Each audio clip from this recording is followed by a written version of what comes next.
சூப்பரா பேசிட்டு இருக்க போல இருக்கு. பயங்கர சாப்பிட்டு நீ பேசிட்டா. பயங்கரமா. சரிப்பா, நான் மேல போய் துணி எடுத்துட்டு வந்துட்டேன். கொஞ்சம் பிசைஞ்சு வச்சிருக்கீங்களா ப்ளீஸ்? என்ன மாதிரியே பிசைஞ்சு வச்சிருங்க. என்ன பார்த்து என்ன மாதிரியே பிசைஞ்சு வைங்க, இல்லைன்னா சப்பாத்தி வராது. கிச்சனுக்குள்ள வந்தா போதும், ஏதாவது ஒரு வேலையை சொல்லிடும். அதுவா நமக்காகவே வெயிட் பண்ணிட்டு இருக்கிற மாதிரி. ஒன்ன மாதிரி இதை நம்ம பேசணும், இது செய்யறேன். சரி சரி, சூப்பர். இன்னைக்கு நம்ம செய்யறத பார்த்து நம்ம மேல அவ்வளோ பாசமா இருக்கணும். இப்போ இதை அப்படி வச்சு ஒரு 2 கொம்பு, 2 கண்ணு நல்லா பெருசாக வைப்பேன் நான். முண்டைக்கண்ணு.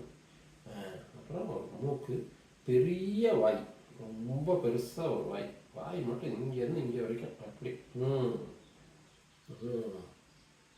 Super super. இந்த கொம்பு மட்டும் சூப்பராக ரெடி ஆயிடுச்சு. இப்போ இதை வச்சு நம்ம இன்னைக்கு அசத்துறோம் பாரு. இது என்ன? நீ தானம்மா ஒன்ன மாதிரியே செய்ய சொன்னாங்க பாரு, அப்படியே ஒன்ன மாதிரியே இருக்கு. ஐயோ